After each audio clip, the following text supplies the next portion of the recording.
Vamos abrir a palavra do Senhor, profeta Jeremias, capítulo 18, vamos ler do verso, a partir do verso 1. Jeremias 18, Jeremias é depois de Isaías, 18, a partir do verso de número 1. Aleluia. Amém? Assim declara a palavra do Senhor para nós nessa noite, queridos. A palavra do Senhor que veio a Jeremias dizendo: levanta-te e desce à casa do oleiro, e lá te farei ouvir as minhas palavras. E desci à casa do oleiro, e eis que ele estava fazendo a sua obra sobre as rodas. Como o vaso que ele fazia de barro se quebrou na mão do oleiro, tornou a fazer dele outro vaso, conforme o que pareceu bem aos seus olhos fazer. Pode se assentar. Jeremias, cujo nome significa Deus exalta, Deus edifica, profeta do Antigo Testamento, também chamado de profeta chorão, porquanto além do livro de Jeremias, também Lamentações foi escrito por ele. Lamentações é choro, pranto. Jeremias foi levantado num tempo para ser boca de Deus, para falar aos reis daquela época, para trazer a palavra do Senhor, para que o povo se voltasse para o Senhor, para a sua palavra, para a sua lei, para os seus caminhos, seus mandamentos. Porém, infelizmente não deram ouvidos àquilo que o Senhor estava falando através do profeta Jeremias. E Jeremias, no capítulo 18, é uma revelação que falou naquele tempo para Israel, fala conosco no nosso tempo atual. Porque para nós aqui, a olaria de Deus, ou a casa do oleiro, é a igreja do Senhor. É aonde nós adentramos a presença do Senhor. Veja que o texto diz: levanta e desce à casa do oleiro, e lá te farei ouvir as minhas palavras. Talvez alguém possa pensar assim: mas Deus não fala em qualquer lugar? Claro, Ele é onisciente, onipotente, onipresente. Mas a casa do oleiro, a casa do Senhor, é algo diferenciado. Nós podemos ouvir a voz do Senhor no nosso trabalho, no colégio, na nossa atividade fora da igreja. Podemos, se nós estivermos com o ouvido conectado com o Senhor e dermos ouvido. Mas dentro da casa do Senhor, na olaria de Deus, é diferente. É diferente porque o culto é algo que o Senhor marca na sua agenda, está marcado com aquela igreja. A exemplo que estamos aqui hoje. Hoje é um dia de culto. Então hoje é um dia que está marcado na agenda do Senhor de Ele ser adorado por nós, essa igreja que está aqui reunida hoje. Então Ele não falta aos seus compromissos. Eu posso faltar, os irmãos podem faltar, mas o Senhor nunca faltou a um culto. O Senhor nunca faltou a um evento. O Senhor nunca faltou a um compromisso dele. O Senhor é fiel e permanece fiel, ainda que nós sejamos infiéis em alguns momentos. Ele permanece fiel, queridos irmãos. Ele não falta. E o Senhor fala assim, levanta e desce. É lá que você vai ouvir as minhas palavras. Quando nós usamos, quando a palavra fala levanta-te, essa expressão, é interessante refletirmos, porque nós falamos assim: levanta, por exemplo, levanta dessa cadeira, levanta da cama, levanta desse chão. Então, quando nós denotamos a palavra levanta-te, é uma expressão que quer dizer: saia da posição que você está. Levanta-te, é o que o Senhor disse para ele. Eu não sei qual é a posição que Jeremias estava naquele momento. Eu não sei se ele estava sentado ou se ele estava deitado, descansando. Eu não sei dizer. Eu sei que a palavra, ela está dizendo o seguinte para Jeremias, que representa a igreja, que representa você, não a igreja física, mas você e eu. Levanta-te. E nós precisamos ouvir isso sempre. O Senhor dizendo: levanta-te e se põe de pé. Foi isso que o Senhor falou com Ezequiel: levanta-te, põe de pé, porque eu falarei contigo. Foi o que o Senhor falou com Jeremias: se põe de pé, porque eu coloco as minhas palavras na tua boca. Então, isso é um conselho, é uma advertência, é uma orientação, para que estejamos de pé, prontos, aptos, para que o Senhor possa usar as nossas vidas. Mas veja, ele diz: levanta e desce. É estranho, né? Vou ficar em pé e agora eu vou descer? Então são duas coisas diferentes. Porque levantar, nós precisamos ouvir, dar crédito. Descer, nós também precisamos ouvir e obedecer. É diferente. Descer é mais difícil do que se colocar de pé. Não, pastor, o senhor está errado. Se colocar de pé é mais difícil. Não, descer é mais difícil. Porque quando eu desço, eu estou me submetendo àquilo. Eu estou reconhecendo a posição que eu estou descendo, aquilo que é maior do que eu. Por exemplo, quando eu vou até a presença do Senhor, quando nós vamos, nós nos colocamos aos pés do Senhor, nós descemos ali, a presença do Senhor, reconhecendo que Ele é soberano, superior a nós. Porém, o mais difícil descer é por quê? Porque isso vai denotar o seguinte: negar a nós mesmos. Muitas pessoas, quando falam assim: não, eu não vou descer o nível dele, não é assim que se fala? Eu não vou chegar ao mesmo nível dele, está dizendo, não vou me sujeitar a isso, não vou descer, não quer descer. Mas a ordem do Senhor foi: olha, você se coloca na posição. Então, na posição, Deus te usa. Aí ele fala assim: agora você desce, para reconhecer que o meu poder é maior do que a sua vontade, o seu querer, o seu desejo. Então, muitas das vezes nós não queremos isso, descer. Descer é sujeitar, meus irmãos. O Tiago diz: sujeitai-vos, pois, a Deus, e resistir ao diabo, e ele fugirá de vós. Mas parece-me que muitos, não estou falando de nós, estou pregando de modo geral, parece-me que muitos preferem não se sujeitar ao Senhor, negam o Senhor, não querem, mas permitem que o adversário domine as suas vidas. Permite que o domínio das trevas conduza a sua vida. O Senhor disse assim: olha, se alguém lhe der um tapa na face, oferece a ele a outra face. Descer aqui, a vontade do Senhor e não a nossa vontade. Essa é, meus irmãos, esse é o maior segredo. Porque o próprio Senhor Jesus, o texto diz, na carta que Paulo escreve, dizendo que Ele deixou a glória, desceu até o nosso tempo, sujeitou-se, não quis ser igual ao Pai, a Deus, humilhou-se a si mesmo até a morte, e morte de cruz, sujeição, desceu. O princípio de descer é que quando nós descemos, ouvindo e descemos à presença do Senhor, à vontade dEle, nós nos levantamos melhor do que quando nós descemos. Nós levantamos curados, nós levantamos sarados, nós levantamos restaurados, nós levantamos com a vitória nas nossas mãos. Mas aquele que não se sujeita à vontade do Senhor, não entra, esse não tem vitória, ele tem uma leve e momentânea expectação. Muitas pessoas vivem da misericórdia de Deus apenas, ou da bondade, da graça ali, mas o que o Senhor quer é que o homem entre um pouco mais à presença dEle. Descer até onde? A casa do oleiro.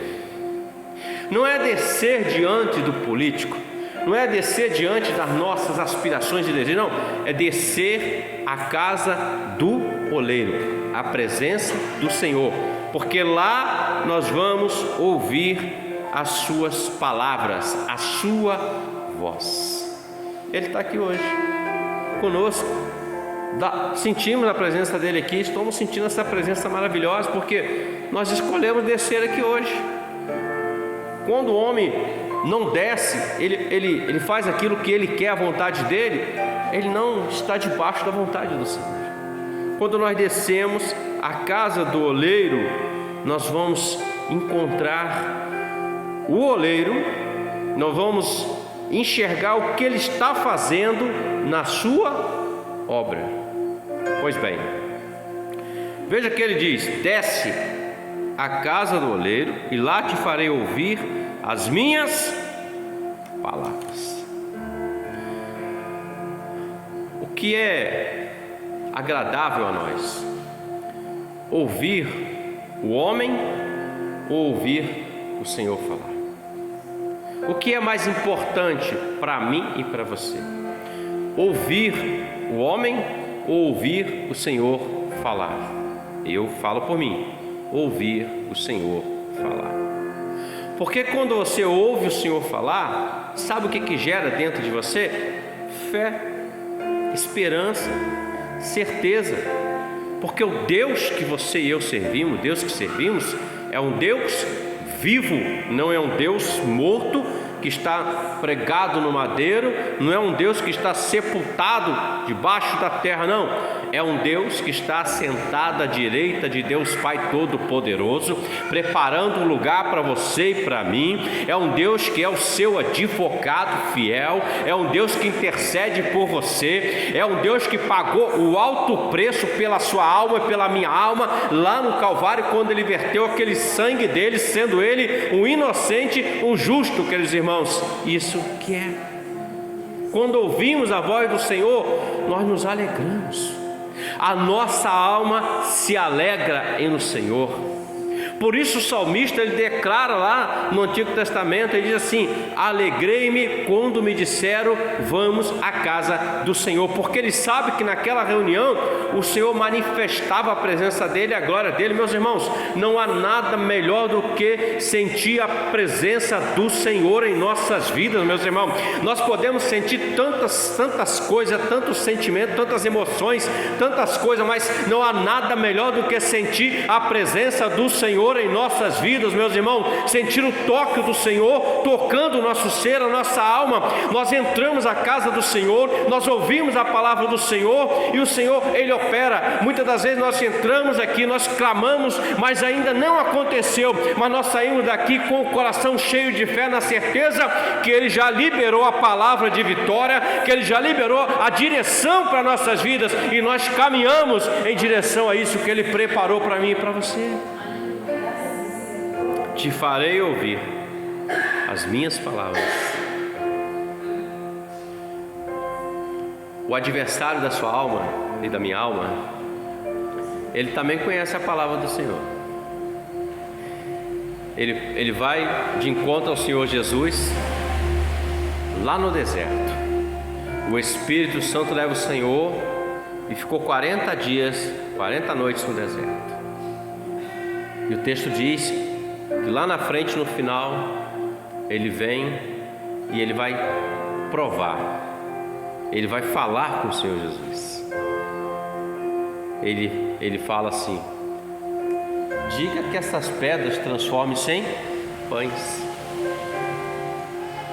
Se você está há 40 dias sem comer, você vai ter fome, não vai? A necessidade, é uma necessidade. E as pedras estão ali, não estão? Estão.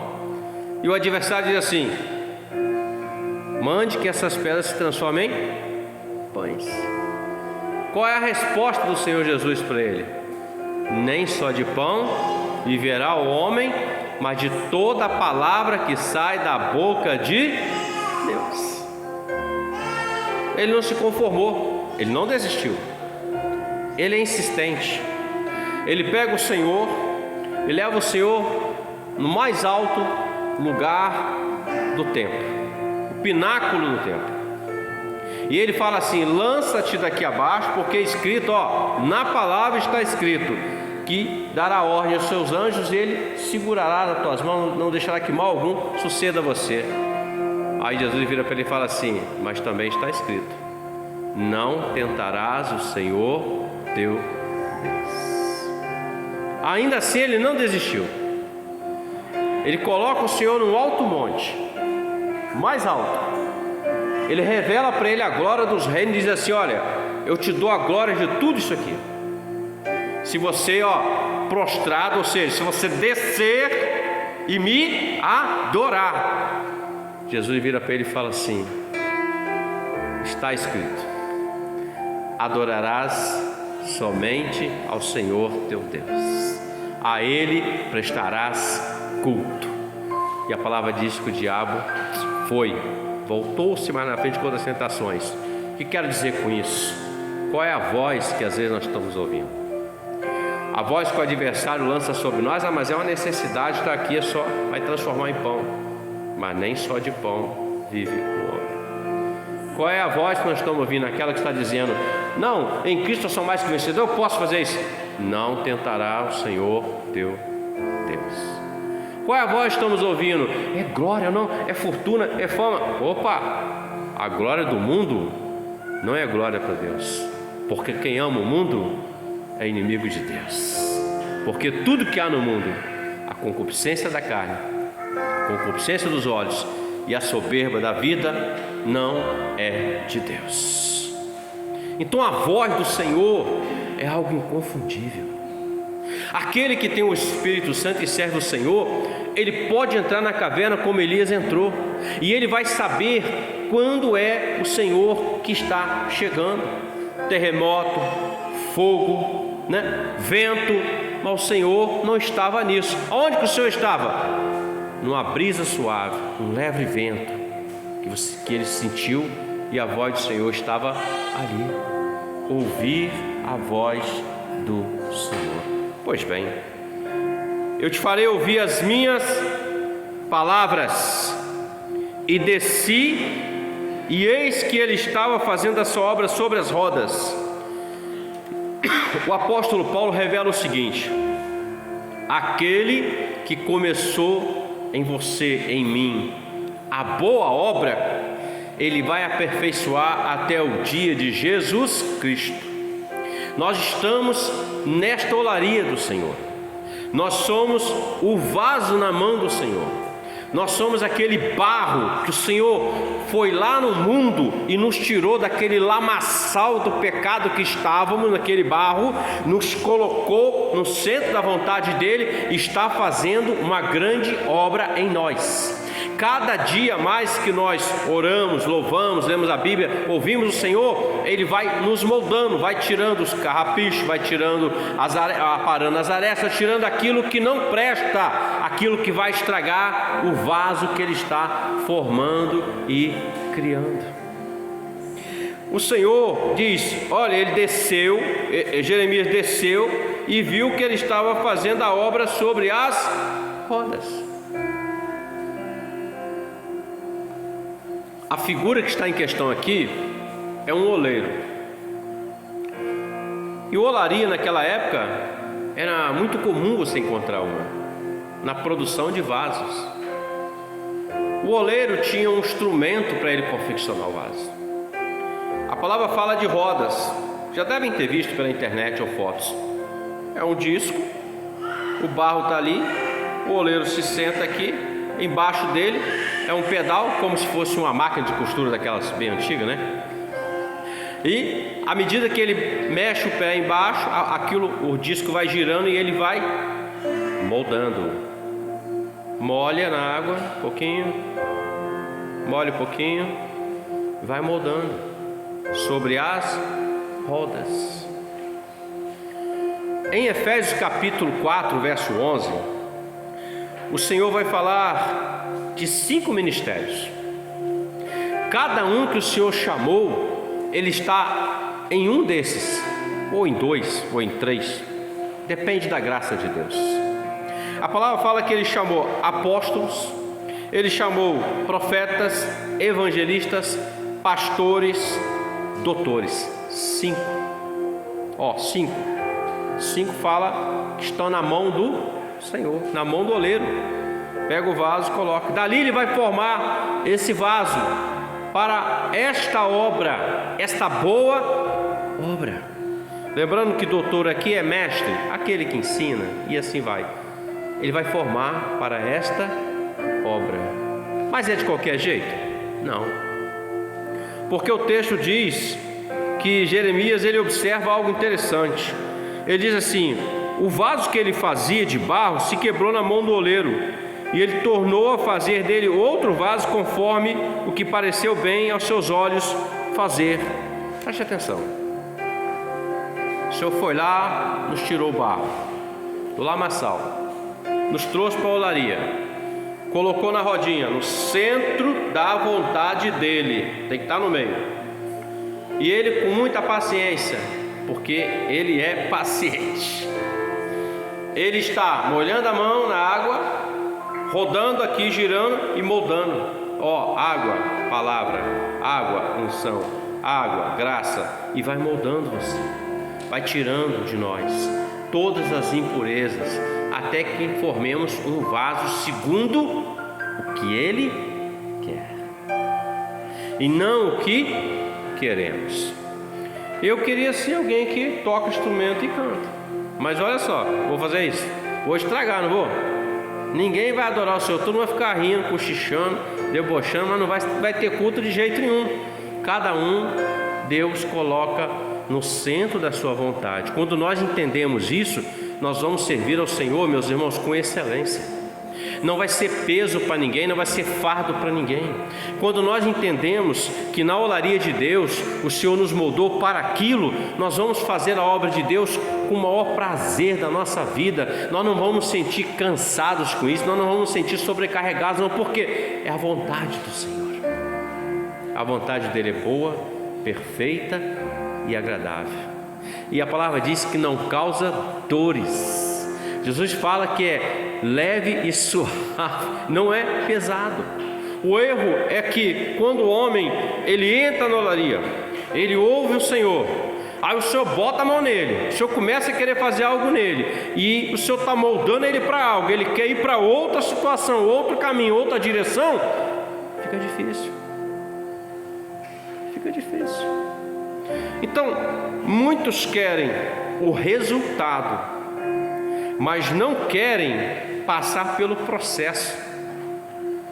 O processo às vezes dói. Você negar a si mesmo dói? Tem coisa que nós vamos negar, né? Exemplo: eu bebia, estou negando a cerveja, a pinga, estou negando a mulherada. Fácil, né? Agora, e quando tem que negar algo que está lá na nossa raiz? Aquele perdão, por exemplo, de algo tão ofensivo que nós não conseguimos esquecer, é negar nós mesmos. O processo, ele dói. Qual é o processo? Na mão do oleiro. Se não tiver na mão do Senhor, não vai dar certo. E se não tiver na mão do Senhor, vai quebrar e vai ficar quebrado. Cacos de um vaso. O Senhor não junta cacos. Ele não pega um super bom e sai colando. Ele pega o mesmo barro, ele coloca ele no centro da vontade dele de novo, ele vai molhando a mão e vai moldando segundo o que lhe parece melhor. Quebrar-se na mão do oleiro é algo que vai trazer para nós reconstrução. Obreiro de valor, vaso de honra, vaso de valor. Agora, quebrar-se na mão do mundo não tem reconstrução, é só destruição. Vamos pegar aqui a tipo, é a palavra que a gente mais usa, né? Tipo, o filho pródigo, ele saiu da casa do oleiro, foi para o mundo, se quebrou no mundo, não se quebrou? Quebrou, perdeu tudo, teve fome, foi trabalhar, coisa que ele nunca fez na vida dele, foi trabalhar. E aonde que ele arrumou emprego? Havia uma fome naquela terra, ele tinha fome, ninguém dava o que comer, ele foi trabalhar, botaram ele para cuidar de porcos. Ele olhava para a comida do porco, de repente olhava para aquela comida e via assim, pizza, picanha, queria comer. Fome. Até que ele cai em si, ele está quebrado. E aí, quando ele cai em si, diz assim: pequei contra meu Pai e contra o céu. Olha só, irmãos, ele peca contra o céu, Deus, e contra o semelhante dele, o Pai. E ele fala assim: eu já sei o que eu devo fazer. Eu preciso voltar lá na olaria e dizer: Pai, eu pequei, eu errei. O Senhor não precisa nem me considerar como filho, me deixa só trabalhar aí na sua lavoura, porque eu sei que quem trabalha para o Senhor não passa fome nem necessidade. Ele se quebrou no mundo, mas quando ele volta lá para a casa do pai dele, o pai faz o que com ele? Corre ao encontro dele, abraça ele, beija ele, ou seja, tira toda a condenação porque ele era um filho rebelde. E a palavra diz que o pai lhe restaura. O vaso quebrou na mão do oleiro, ele se permitiu, e o pai restaurou ele. Assim é o Senhor na sua vida e na minha vida. Nós erramos, meus irmãos. Eu erro. Tem coisas que às vezes vem, você vê, você já fez, fala assim: não devia ter feito esse negócio. Não devia. Aquela fechada no trânsito, hein? Filho, capiroto, e outras coisas. A gente erra, mas nessa hora a gente precisa cair em si em misericórdia e deixar o oleiro nos reconstruir. Porque quando ele nos reconstrói, meus irmãos, o adversário não tem como acusar. O mundo até pode falar, porque o mundo vai falar contra mesmo.